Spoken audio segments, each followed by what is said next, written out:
안녕하십니까. 날카로운 스포츠 분석 김준석 스포츠가 김준석입니다. 오늘은 승리의 환희나 짜릿한 명장면에 대해 이야기하지 않겠습니다.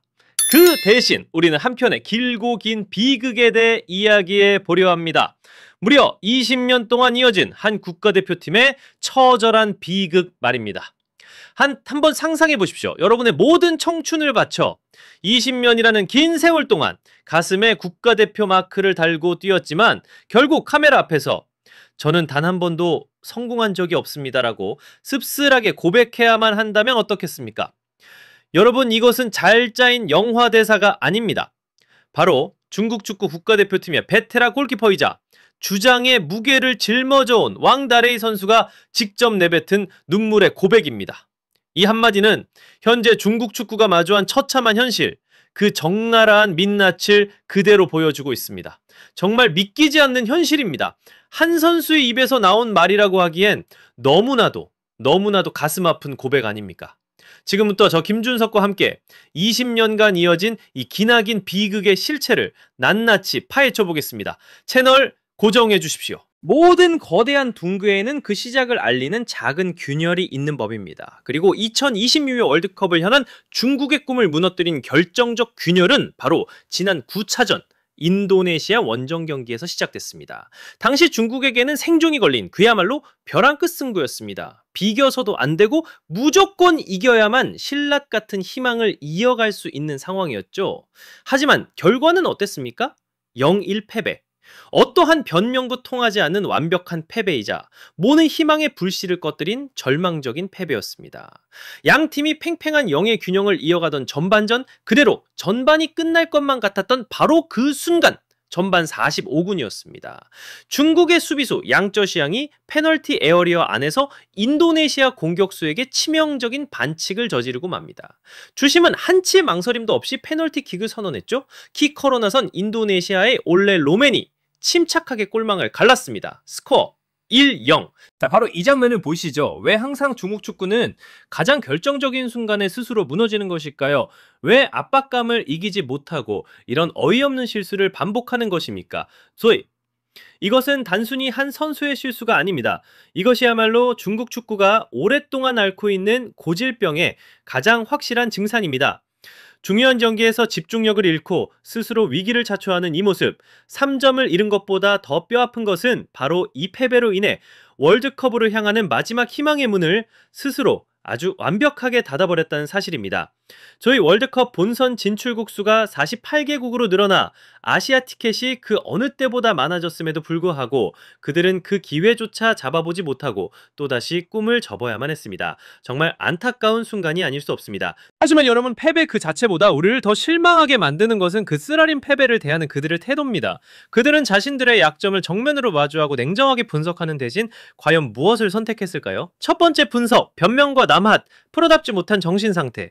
월드컵 탈락이 확정된 인도네시아전 직후 팀의 주장이자 베테랑 골키퍼인 왕다레이 선수가 인터뷰에 나섰습니다. 모두가 그의 입에서 나올 깊은 반성과 책임감 있는 말을 기대했을 겁니다. 하지만 그의 입에서 나온 말은 솔직히 말해 우리 모두를 경악하게 만들었습니다.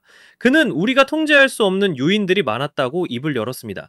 여기서 그치지 않았습니다. 결정적인 패배의 원인이었던 페널티킥에 대해서는 나와서는 안 될 사고였다고 말했습니다. 마치 자신들의 실수가 아닌 어쩔 수 없는 불운이었다는 듯이 말이죠. 그리고 가장 충격적인 발언이 이어집니다. 그는 여러 외적인 요인들을 제외하면 우리가 인도네시아에 앞섰다. 이게 과연 한 나라를 대표하는 프로팀 주장의 입에서 나올 수 있는 말입니까? 심판 판정, 그라운드 상태, 불운, 모든 탓을 외부로 돌리고 있는 겁니다. 내 탓이 아니요, 남 탓이요 하는 전형적인 패배자들의 변명입니다. 여러분, 진정한 강팀은 패배 속에서 변명을 찾지 않습니다. 패배의 원인을 자기 자신에게서, 우리 팀 내부에서 찾고 그것을 고치려 노력합니다. 승리했을 때조차 부족한 점을 찾아 보완하는 것이 바로 강팀의 DNA입니다. 그런데 패배의 책임을 외부로 돌린다? 바로 이 남탓 문화, 이 패배주의적 정신력이야말로 지난 20년간 그들의 발전을 가로막아온 가장 크고 무거운 족쇄입니다. 이러한 정신적인 문제는 결코 어제 오늘의 일이 아닙니다. 이것은 수십 년간 쌓이고 골마 터진 구조적인 실패의 결과물일 뿐입니다. 화면을 보시죠. 2002년 한일 월드컵 본선에 진출한 이후 중국 축구는 단 한 번도 세계 무대를 밟지 못했습니다. 이번까지 포함하면 무려 6회 연속 탈락이라는 대기록입니다. 6번입니다, 여러분. 24년이라는 세월입니다.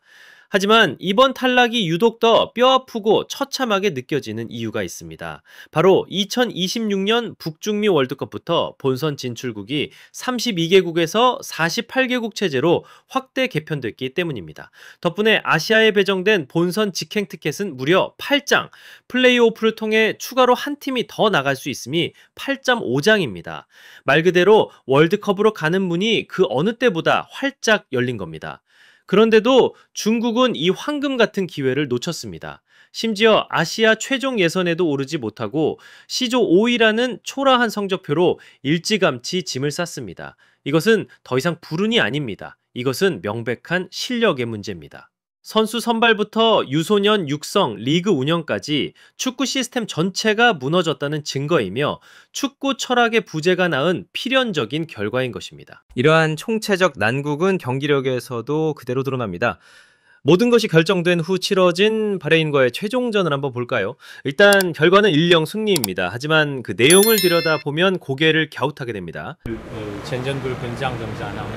중국 언론조차 이 경기를 졸전, 즉 수준 낮은 형태없는 경기였다고 호평했습니다. 경기 내내 답답한 흐름을 이어가다 후반 막판 상대의 핸드볼 파울로 얻어낸 페널티킥으로 간신히 한 골을 넣은 게 전부였습니다. 선수들은 이겼지만 웃지 못했고 팬들은 환호하지 않았습니다. 이것이 바로 이겼지만 웃을 수 없는 승리의 전형입니다. 이 무의미한 1승이 그들의 전술적, 기술적, 그리고 정신적인 약점을 결코 가려줄 수는 없었습니다. 오히려 그들의 현주소를 더욱 비참하게 확인시켜준 경기에 불과했습니다. 온갖 변명과 실망스러운 모습들 속에서 우리는 마침내 한 줄기 진심을, 아니 한 줄기 절규에 가까운 고백을 듣게 됩니다. 어쩌면 이것이야말로 그동안 우리가 분석했던 모든 문제의 본질, 중국 축구의 가장 깊은 상처를 보여주는 결정적 순간일지도 모릅니다. 많은 분들이 작년에 있었던 이 장면을 기억하실 겁니다. 우리 손흥민 선수가 눈물을 쏟는 왕다레이 선수를 따뜻하게 안아주던 모습이었죠. 바로 그 왕다레이 선수가 자신의 마지막이 될지도 모를 바레인과의 월드컵 예선전을 앞두고 열린 기자회견에서 향후 몇 년간 중국 축구계를 떠돌 한마디를 남겼습니다. 그의 입에서 나온 말은 다음과 같았습니다. 2006년에 국가대표팀에 처음 합류한 이후 벌써 20년 가까운 시간이 지났습니다. 그동안 많은 감독님, 동료 선배들과 함께하며 많은 것을 배웠습니다. 하지만 스스로를 돌아봤을 때 저는 단 한 번도 성공한 적이 없는 것 같습니다. 정말 믿기지가 않습니다. 한 팀의 주장이 20년간 대표팀의 골문을 지켜온 살아있는 전설이 자기 자신의 국가대표 경력 전체를 실패라고 규정하는 이 현실을 대체 어떻게 받아들여야 합니까? 이것은 더 이상 단순한 한 경기의 패배 문제가 아닙니다. 이것은 한 세대의 정신적 붕괴이며 꿈을 잃어버린 선수들의 처절한 자화상입니다. 자신을 희생하며 모든 것을 바친 선수에게조차 자부심과 성공의 기억을 단 하나도 심어주지 못하는 축구 환경, 그 선수가 스스로를 실패자라고 느끼게 만드는 시스템, 바로 이것이 변명 뒤에 가려져 있던 중국 축구의 가장 슬프고 비극적인 민낯인 것입니다. 진짜 비극은 바로 여기에 있었습니다. 20년간 배를 이끌어온 선장이 스스로 절망을 느끼고 있다면 그 배는 과연 어디로 나아갈 수 있을까요? 선장의 절규는 팀 안팎으로 퍼져나가며 그 파장을 고스란히 보여주고 있습니다. 다른 이들의 반응을 한번 살펴보겠습니다. 먼저 경질 압박에 시달리고 있는 브랑코 이반코비치 감독의 반응입니다. 그는 놀랍게도 대표팀의 미래가 여전히 밝다고 말하며 몇몇 젊은 선수들의 이름을 거론했습니다. 정말 기이하고 놀라운 대조가 아닐 수 없습니다. 20년을 헌신한 베테랑 주장은 자신의 모든 것을 실패라고 말하며 절규하는데 정작 팀을 이끄는 감독은 태평하게 밝은 미래를 노래하고 있습니다. 과연 감독은 선수들이 느끼는 이 처절한 현실과 깊은 좌절감을 정말 보지 못하는 것일까요? 아니면 알면서도 애써 외면하고 있는 것일까요? 선수와 감독이 이렇게 서로 다른 꿈을 꾸고 있으니 팀이 하나로 뭉쳐 나아갈 수 있겠습니까? 감독과 선수의 이 동상이목, 그 필연적인 결과는 결국 가장 인내심이 강했던 팬들의 외면으로 나타났습니다. 중계, 기사에 따르면 이미 탈락이 확정된 뒤에 열린 바레인과의 형식적인 마지막 홈 경기를 앞두고 표를 예매했던 팬들의 환불 요청이 쇄도했다고 합니다. 더 이상은 희망도 의미도 없는 경기를 지켜보고 싶지 않다는 마지막 저항이자 일종의 보이콧 선언인 셈입니다. 여러분, 한 국가대표팀이 자국민들의 믿음과 기대마저 완전히 잃어버렸을 때 그것은 이미 기술적, 전술적 실패를 넘어선 전면적인 붕괴의 가장 확실한 신호입니다. 자, 그렇다면은 이 모든 상황을 통해 우리가 내릴 수 있는 최종 결론은 무엇이겠습니까? 우리가 목격하고 있는 중국 축구의 가장 본질적인 문제는 단순히 한 경기에서 지거나 페널티킥 하나를 내준 수준의 문제가 아닙니다.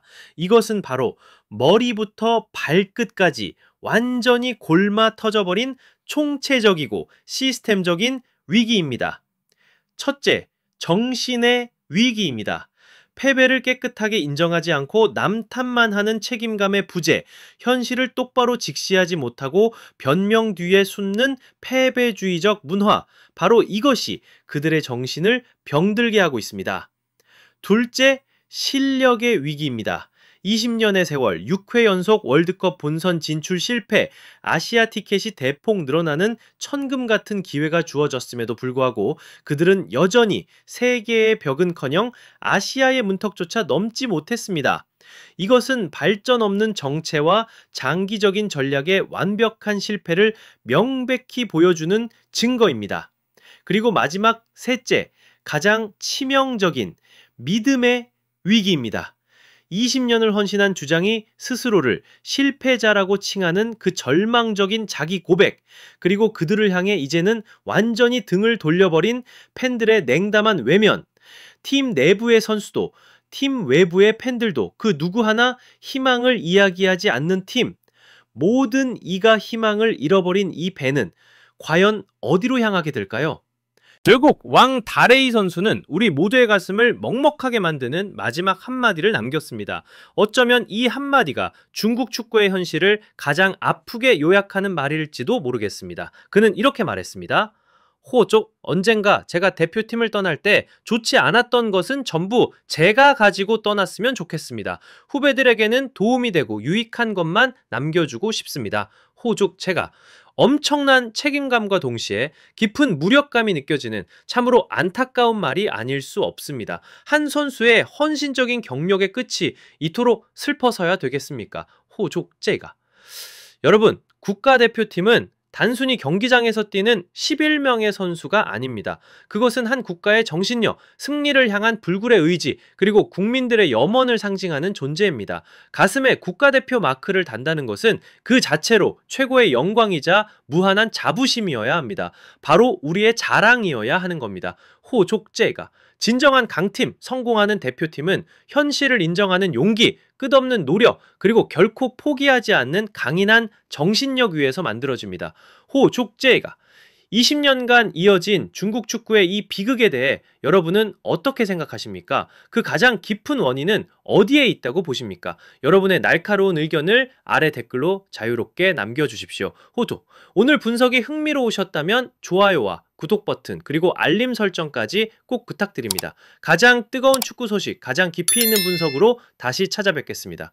호족제가. 지금까지 김준석 스포츠의 김준석이었습니다. 시청해주셔서 감사합니다.